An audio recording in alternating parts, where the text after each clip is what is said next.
The things that void your fasting, scholars say, are 7.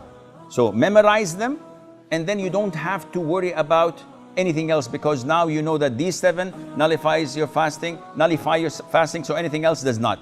First of all, eating and drinking. So eating and drinking, anything that goes into your stomach, through the mouth or through the nose, then this nullifies your fasting. Even if you swallow a stone, it nullifies your fasting.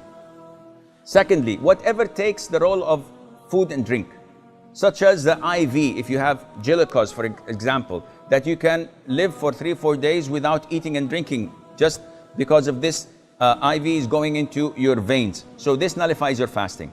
And this means that if I take antibiotics, if I take Voltaren shots, if I take insulin, if I take penicillin, anything that does not nourish me, that does not take the role of eating and drinking, this doesn't nullify your fasting. So if someone says, if I have to take vaccines, does it affect my fasting? No, it doesn't.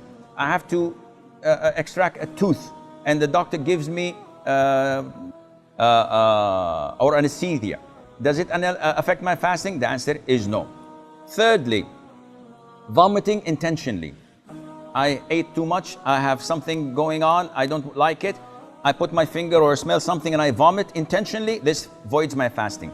If I ate too much and I feel disturbed and all of a sudden, without me helping it, I'm throwing up, I'm vomiting, this is unintentional, it doesn't affect your fasting. Fourthly, cupping, and this is an issue of dispute among scholars.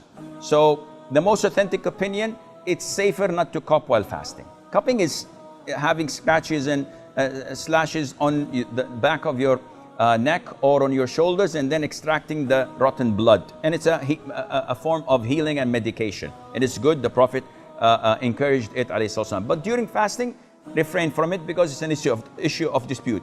However, taking samples of your blood for the hospital is totally permissible. Bleeding from your gum while the dentist is working, does not affect your fasting. Try not to swallow it.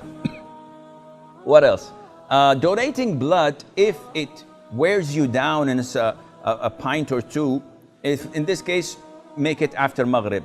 And if you don't have the possibility to make it after Maghrib, then do it and make up for that day.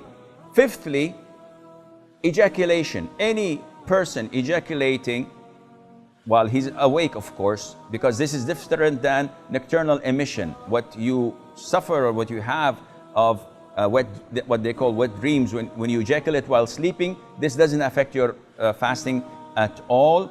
But if you do it intentionally while awake, by looking at something or thinking or masturbating, this nullifies your fasting. Sixth is intercourse, and this is the highest of all.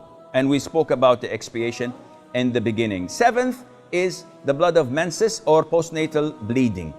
These two, if they exist, then the fast is void, even if it's seconds before the adhan of the Maghrib. Now, if you look at toothpaste and look at these 7 categories, you will find that as long as it doesn't go into your throat, you're in the clear.